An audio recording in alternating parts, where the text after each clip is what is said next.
Brought to you by Technopova Curve 5G. Discover new horizon.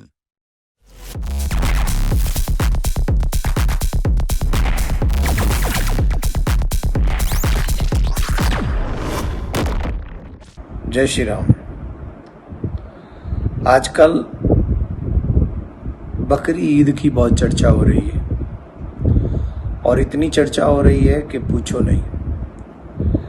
उसमें भी काफी लोग ये कहते हैं कि तुम्हारे यहाँ भी बलि दी जाती है। हमारे धर्म को जाने बगैर हमारे ऊपर ये आरोप लगाना गलत बात है।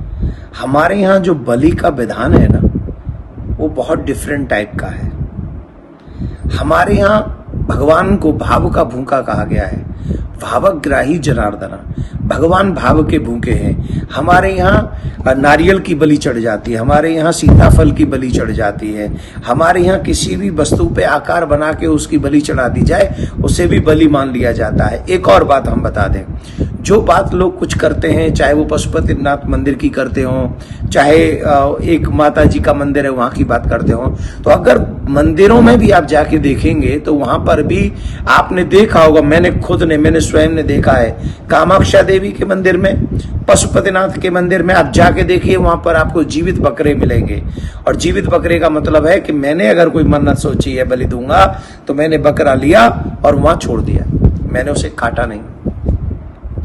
कई लोग अगर बलि चढ़ाते भी हैं तो उनका पर्टिकुलर एक स्थान है, और वो स्थान है कहां?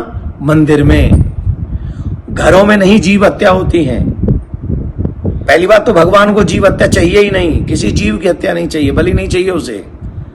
आपके मन में भाव आ गया, आप चढ़ा दीजिए। और एक और बात बता दें, मेरा भगवान अगर बलि लेता है ना तो मेरा भगवान बहुत डिफरेंट टाइप का है। हमारे इतिहास में राजा मोरध्वज की कथा आती है, आप सबने सुनी होगी, कि अपने पुत्र के ऊपर आरा चलाया था मोरध्वज ने, और भगवान श्री कृष्ण ने उसे पूरा कटवा के पुनः जीवित कर दिया था। अगर इतिहास जानते हो तो ये भी सीख लो, क्योंकि भगवान पहली बात तो बलि चाहते ही नहीं, और हमारे यहाँ बलि जो दी जाती है वो पर्टिकुलर स्थानों में, मंदिरों में दी जाती हैं, तो कॉलोनियों में नहीं दी जाती, घरों में नहीं काटे जाते, सड़कों पर रक्त नहीं बहाया जाता। तो मैं ये निवेदन करना चाहता हूं कि अगर आपको बलि देनी ही है बकरे की, पहली बात तो देनी नहीं चाहिए, पर आपका धर्म है, आप दीजिए। पर धर्म है तो उसकी पर्टिकुलर एक स्थान नियुक्त कीजिए। आपकी कॉलोनी में, जिस कॉलोनी में आप रहते हैं, उस कॉलोनी में और भी लोग रहते हैं, हिंदू लोग रहते हैं, उनके बच्चे रहते हैं। वो बच्चों, तुम्हारे बच्चों को आदत हो सकती है, क्योंकि बचपन से वो देखते आ रहे हैं रक्त बहते हुए, लोगों को, जीवों को कटे हुए। हमारे बच्चों को ये आदत नहीं होती, और उस रक्त को देखने के बाद जो हमारे बच्चों के माइंड पे जो साइड इफेक्ट पड़ता है, उसकी जिम्मेदारी कौन लेगा? प्रशासन लेगा, शासन लेगा, कि बलि देने वाला लेगा? इसे बहस मत करिए इस विषय पे। हम कहेंगे कि अगर आपको बलि देना आपके धर्म में है तो उसके लिए पर्टिकुलर एक स्थान नियुक्त होना चाहिए, ना वो किसी शहर में, ना वो किसी कॉलोनी में, और ना कहीं सड़क पे।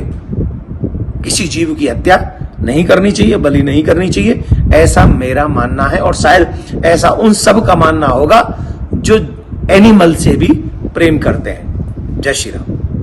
Brought to you by Technopova Curve 5G. Discover new horizon.